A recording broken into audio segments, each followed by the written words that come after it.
Good morning students. Previous lecture में हमने discuss किया था पार्टिकल नेचर ऑफ लाइट। उससे पहले हम डिस्कस कर रहे थे मॉडल ऑफ एटम। तो उसमें लास्ट हमने पढ़ा था रदरफोर्ड मॉडल ऑफ एटम। तो जो रदरफोर्ड मॉडल ऑफ एटम था उसकी कुछ आपकी ड्रॉबैक्स थी। जो फर्स्ट जो मेजर ड्रॉबैक थी उसने स्पेक्ट्रा को एक्सप्लेन नहीं किया किसी भी एटम के। तो वो जो लिमिटेशन उसको हम बाद में डिस्कस करेंगे। उससे पहले हमें बताना चाहिए कि व्हाट इज़ स्पेक्ट्रा। तो हम इसमें स्टडी करेंगे एटॉमिक स्पेक्ट्रा। तो स्पेक्ट्रा क्या होता है आपका? Splitting up of light, means light का स्प्लिट अप हो जाना। तो जैसे आपका आफ्टर रेनबो बनता है वो क्या होता है? स्प्लिटिंग अप ऑफ लाइट के बाद ही होता है, जिसमें आपके 7 कलर होते हैं जिसको विबग्योर हम बोलते हैं। और जिस इंस्ट्रूमेंट की हेल्प से हम स्पेक्ट्रा को कैलकुलेट करते हैं किसी भी एटम का, तो उसको हम क्या बोलते हैं? स्पेक्ट्रोमीटर बोलते हैं। और जिस ब्रांच के अंदर हम स्टडी करते हैं उसको हम क्या बोलते हैं? स्पेक्ट्रोस्कोपी। तो अगर हम स्पेक्ट्रा की बात करें तो स्पेक्ट्रा आपका क्या होता है? The splitting up of light into various colour is called spectra. Means light का स्प्लिट अप हो जाना वेरियस कलर में, वो आपका क्या होता है? स्पेक्ट्रा होता है। और जो आपका रेनबो बनता है वो कॉन्टीन्यूस होता है। उसमें वॉयलेट है, इंडिगो है, ब्लू है, ग्रीन है, येलो है, ऑरेंज है, रेड है, वो आपकी कॉन्टीन्यूस आपकी जो कलर है वो कॉन्टीन्यूस होते हैं। उसमें कोई गैप नहीं होता, इन बिटवीन मर्ज होती है वो आपकी जो रेडिएशंस है। तो उसको हम बोलते हैं continuous spectra. When one radiation merge with other, means continue form में रहेगी। जैसे आपने देखा है रेनबो में उसमें कोई डिफरेंस नहीं होता। मान लो सबसे पहले वॉयलेट कलर है, फिर इंडिगो है, मीन्स उसमें इन बिटवीन कोई सेपरेशन नहीं होता। वो आपके जो कलर है वो क्या होते हैं? कॉन्टीन्यूस होते हैं। तो ऐसे स्पेक्ट्रा को हम क्या बोलते हैं? Continuous spectrum. तो स्पेक्ट्रा मीन्स जैसे स्पेक्ट्रा वर्ड आता है तो आपके माइंड में क्या आएगा? Splitting of light. जैसे प्रिज्म से किसी भी प्रिज्म पे आप वाइट लाइट फॉल करते हो तो आफ्टर जो प्रिज्म से पास होने के बाद वो 7 कलर में स्प्लिट हो जाती है। तो वो स्पेक्ट्रा मीन्स क्या होता है? Splitting up of light in various colour. उसके बाद अगर आप रेनबो की बात करें तो वो आपका 2 टाइप के स्पेक्ट्रा होते हैं आपके, कॉन्टीन्यूस एंड डिसकॉन्टीन्यूस। तो कॉन्टीन्यूस जो स्पेक्ट्रा है आपका वो क्या है आपके पास? जिसमें आपकी वन रेडिएशन मर्ज होगी with other, means continuous form में आपकी जो रेडिएशंस रहेगी वो आपका क्या है? आपका कॉन्टीन्यूस। और डिसकॉन्टीन्यूस उसमें क्या आ जाए? आपके इन बिटवीन गैप आ जाए लाइन्स के इन बिटवीन, रेडिएशंस के, या फिर जो आपके कलर लाइन्स हैं इन बिटवीन उनके क्या आ जाएगा? अगर बैंड बीच में मीन्स गैप आ जाएगा तो वो आपके क्या है? डिसकॉन्टीन्यूस स्पेक्ट्रम है। तो ये आपका फर्दर जो स्पेक्ट्रा है 2 टाइप का है, एमिशन और एब्जॉर्प्शन स्पेक्ट्रा। तो सबसे पहले हम इसमें देख लेते हैं एमिशन स्पेक्ट्रा। Emission spectrum. तो एमिशन मीन्स क्या होता है? मान लो कोई आपके पास, फॉर एग्जांपल हम इसमें एटम की बात कर रहे हैं तो कोई भी एटम लेते हैं। तो मान लो आपने पीछे पढ़ा था 9th क्लास में, आपने बोर मॉडल पढ़ा था। उसमें डिफरेंट सेल होते हैं KLMN। तो उसमें इलेक्ट्रॉन आपके मूव करते रहते हैं। अब मान लो किसी भी एटम को आप एनर्जी देते हो तो लोअर सेल से हायर सेल में जाएगा, वो एक्साइटेड स्टेट में चला जाएगा आपका इलेक्ट्रॉन।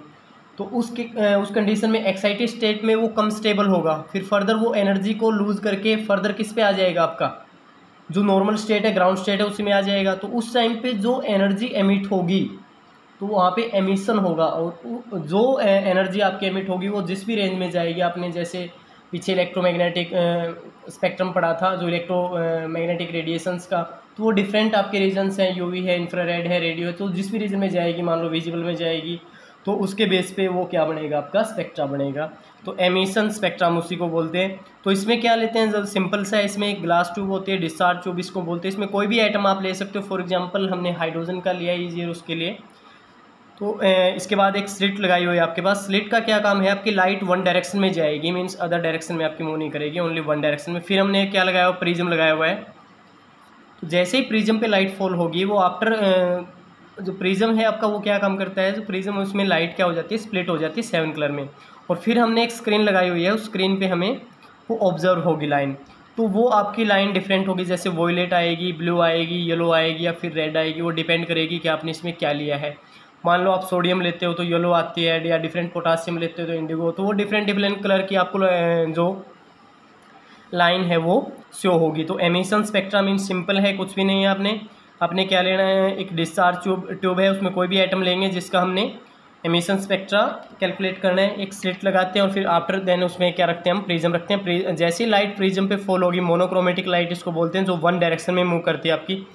जैसे प्रिज्म पे आपकी फॉल होगी वो आफ्टर उसके बाद स्प्लिट हो जाएगी लाइट, और वो आपको डिफरेंट कलर लाइन आपको शो होगी।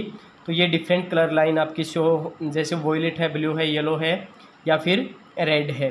तो इन बिटवीन ये आपकी क्या है, अब ये कॉन्टीन्यूस नहीं है।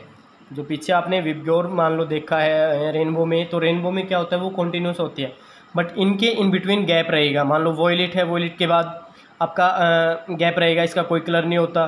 फिर आफ्टर ब्लू है, फिर ये, तो ये आपका बैंड होता है, इसमें कोई कलर एग्जिस्ट नहीं करता। तो इसको हम कैसा स्पेक्ट्रम बोलेंगे, हम इसको हम डिसकॉन्टिन्यूस स्पेक्ट्रम बोलेंगे, या फिर सिंपल इसको लाइन स्पेक्ट्रम भी हम बोलते हैं। तो इसमें ये कॉन्टीन्यूस में नहीं है, तो ये किस में आएगा, आपका डिसकॉन्टिन्यूस स्पेक्ट्रम में आएगा। या इसको फिंगरप्रिंट ऑफ एटम भी बोल देते हैं। जैसे हमारे इंडिविजुअल के फिंगरप्रिंट या डिफरेंट मान लो पर्सन टू पर्सन किसी के भी फिंगरप्रिंट आपके मैच नहीं होते, हर के फिंगरप्रिंट क्या होते हैं, अलग होते हैं, IR रीजन में अलग अलग डिफरेंट होती है। ऐसे ही सेम थिंग डिफरेंट एटम आपका डिफरेंट कलर शो करेगा, तो इसलिए इसको क्या बोलते हैं, फिंगरप्रिंट ऑफ एटम भी बोलते हैं। तो एमिशन स्पेक्ट्रम मीन्स सिंपल है, आपके पास कोई भी आपका एटम है, वो डिस्चार्ज ट्यूब में लेंगे, तो वहाँ से वो जैसे ही वहाँ पे इलेक्ट्रिक करंट पास करेंगे, वो लाइट प्रोड्यूस करेगा, और वो लाइट आपकी प्रिज्म पे फॉल होगी। आफ्टर वो क्या हो जाएगी, स्प्लिट हो जाएगी, तो वो डिफरेंट कलर आपकी शो करेगी। बट ये आपकी कॉन्टीन्यूस लाइन नहीं रहेगी, ये डिसकॉन्टीन्यूस स्पेक्ट्रा होता है, इसलिए इसको हम क्या बोलते हैं, डिसकॉन्टीन्यूस स्पेक्ट्रम में आपका ये आएगा, या फिर इसको लाइन स्पेक्ट्रम भी हम बोल देते हैं। नेक्स्ट है इसमें एब्जॉर्प्शन स्पेक्ट्रम। एब्जॉर्प्शन स्पेक्ट्रम में क्या होता है, सेम है, मान लो हमने हाइड्रोजन लिया है, डिस्चार्ज ट्यूब में एक स्लिट लगाया हुआ है, फिर हमने एक सॉल्यूशन रखा हुआ है, वो कोई भी हो सकता है, मान लो NaCl सॉल्यूशन रखा है, या फिर डिफरेंट कोई भी सॉल्यूशन हो सकता है। फिर आफ्टर आपने प्रिज्म है, और फिर उसके बाद क्या स्क्रीन है। तो इसमें क्या होता है आपका, जैसे यहाँ से लाइट आती है, फिर वो किससे पास होती है, जो भी सॉल्यूशन रखा होता है उसमें, वो उस लाइट को क्या कर लेता है, एब्जॉर्ब कर लेता है। फिर वो लाइट आपकी किस पे प्रिज्म पे फॉल होगी, और फिर वो आपकी स्प्लिट होगी। इसमें कोई कलर आपका शो नहीं होता, इसमें डार्क लाइन आती है, और जो आपकी क्या होती है, कॉन्टीन्यूस होती है। पीछे वाले में आपके कलर्ड लाइन आई थी जो डिसकॉन्टीन्यूस थी, और इसमें अगर आप इन पाथ ऑफ लाइट एक कोई भी सॉल्यूशन रख देते हो, तो वो लाइट को क्या कर लेगा, एब्जॉर्ब कर लेगा, उस इंटेंसिटी की, लाइट की इंटेंसिटी या जो फ्रीक्वेंसी है उसको क्या कर लेगा, एब्जॉर्ब कर लेगा। फिर आफ्टर वो लाइट जो आपकी किससे पास करेंगे, हम प्रिज्म से पास करेंगे, और वो आपकी स्क्रीन पे शो होगी। बट जो वो लाइन होगी आपकी, वो डार्क लाइन होगी, और वो लाइन आपकी कॉन्टीन्यूस रहेगी।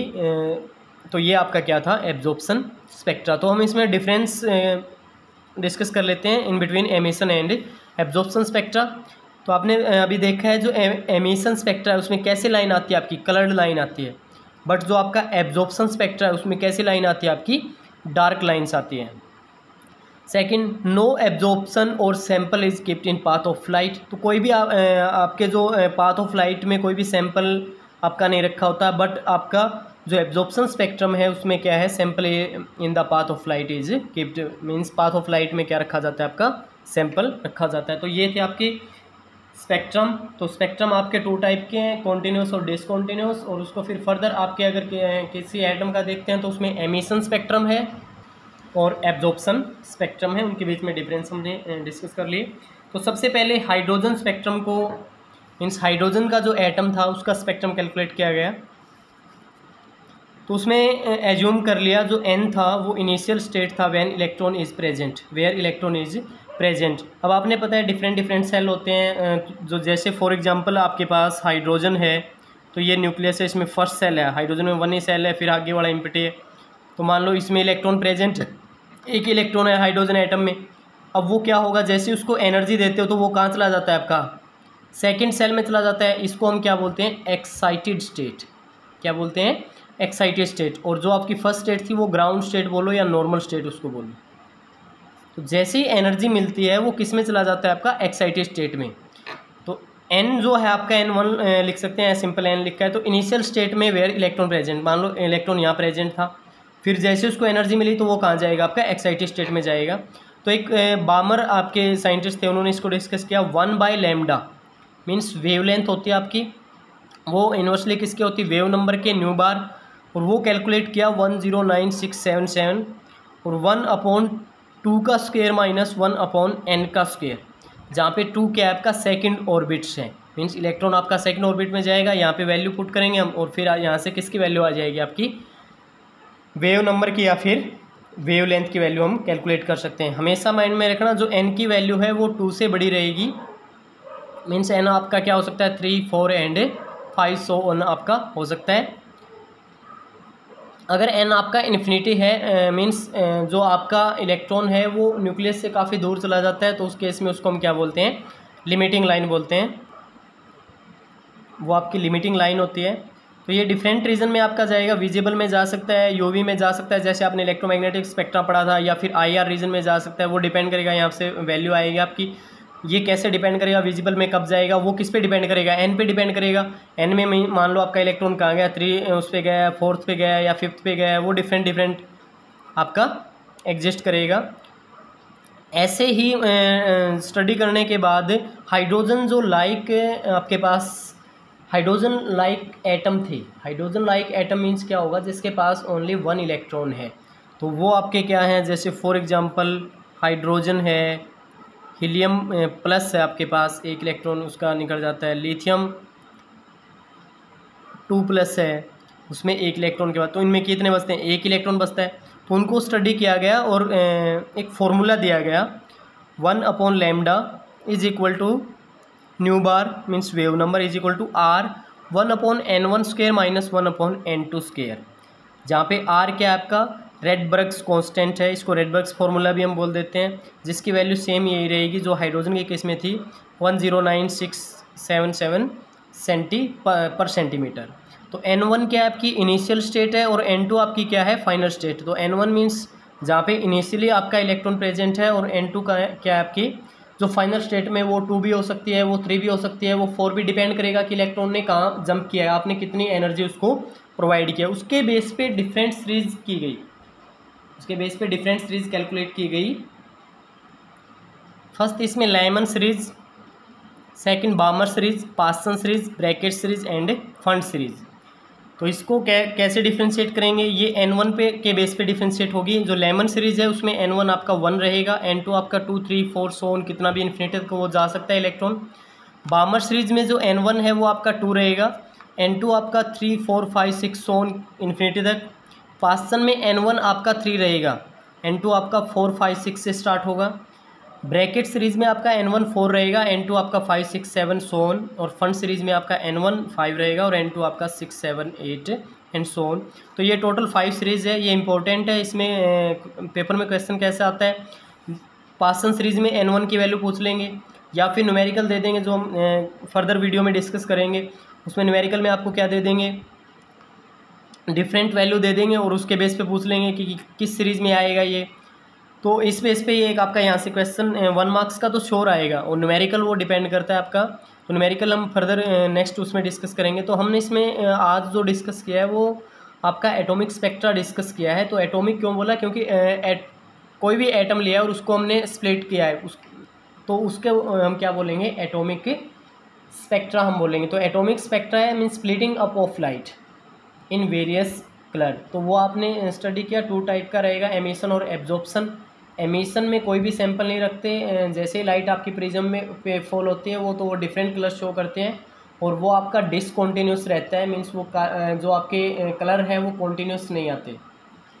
और जो आपका एब्जॉर्प्शन स्पेक्ट्रा है उसमें आपका क्या है, वो कॉन्टीन्यूस है, उसमें कोई कलर्ड लाइन शो नहीं होती, उसमें कैसी लाइन शो होती है आपकी, डार्क लाइन शो होती है।